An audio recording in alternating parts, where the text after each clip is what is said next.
आपको एक स्टार्टअप का रोल मिला जो देखकर आपको लगा ये एकदम परफेक्ट है।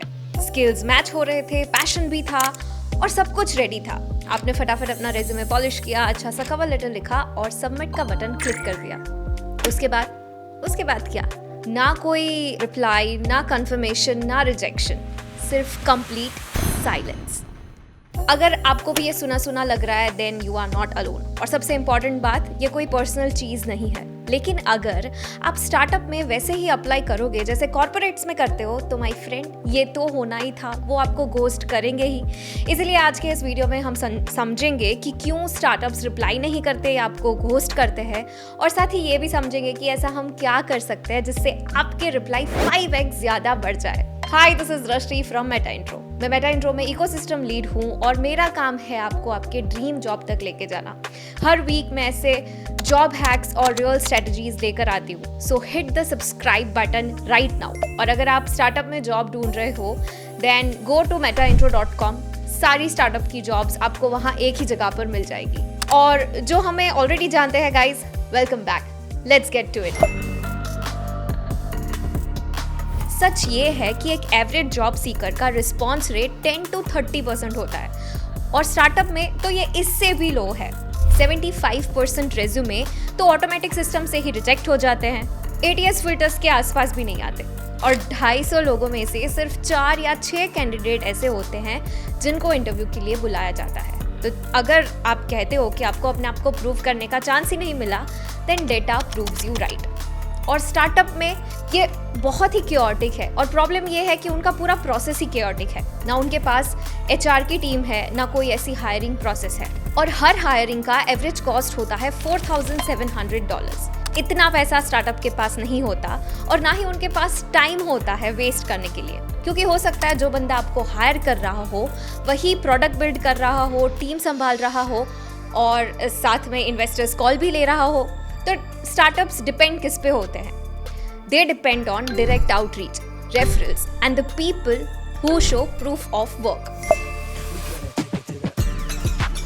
पर्सनलाइज्ड मैसेजेस का रिस्पॉन्स 32.7% ज़्यादा होता है जनरलाइज्ड मैसेजेस से। लेकिन यहाँ प्रॉब्लम ये है कि हर 100 ईमेल्स में से 77 ईमेल्स ही ओपन होते हैं और उसमें से सिर्फ 8 लोग ही ऐसे होते हैं जो रिप्लाई करते हैं। यहाँ आपको स्मार्टली आउटरीच करना होगा, बिना किसी कारण लोगों को स्पैम मत करो, ओके? जब आप किसी स्टार्टअप में अप्लाई करते हो और उनकी प्रोडक्ट को यूज करते हो तो आपके हायरिंग चांसेस 40% तक बढ़ जाते हैं और ज्यादातर लोग यही गलती कर देते हैं। So next time when you are applying to a role in a startup, जाओ 30 मिनट निकालो और उनके प्रोडक्ट को यूज करो।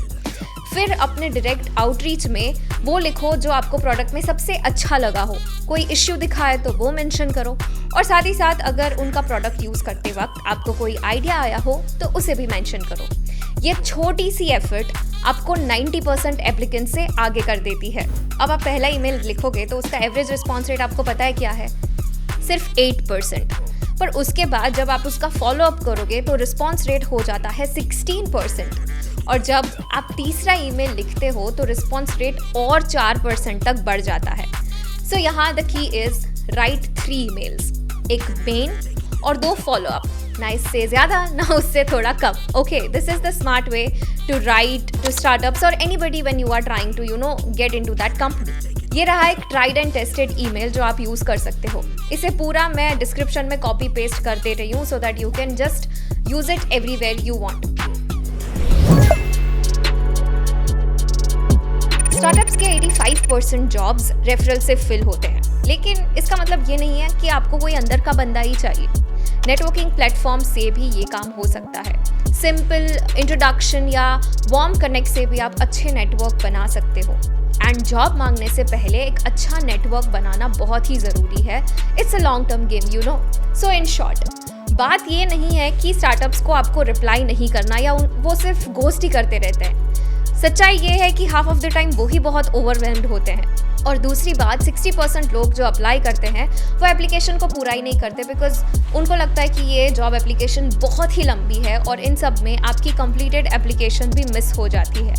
लेकिन अब आपको गेम समझ में आ गया है। 75% रेज्यूमे ऑटोमेटिक ही रिजेक्ट हो जाते हैं, सो डायरेक्ट आउटरीच करो। सेकेंडली 85% जॉब रेफरल से फिल होते हैं, तो नेटवर्क करो। एंड पर्सनलाइज्ड मैसेजेस मीन्स ज़्यादा रिस्पॉन्सेस, तो अच्छे से रिसर्च करो। पर हाँ, अगर आपका रेज्यूमे ATS में ही रिजेक्ट हो रहा है, then my friend, direct outreach का कोई मतलब नहीं है। सो नेक्स्ट वीडियो में हम यही समझेंगे कि क्या है वो ATS सीक्रेट्स जो 75% तक के रेज्यूमे को रिजेक्ट करवा देती है और उनसे कैसे बचना है। और अगर आज के स्टेट्स ने आपकी आंखें खोल दी है तो जाओ वीडियो को लाइक कर दो। और सीरियसली आप स्टार्टअप्स जॉब ढूंढ रहे हो, then go to metaintro.com। It's the best place to begin. अब हम मिलते हैं अगली वीडियो में।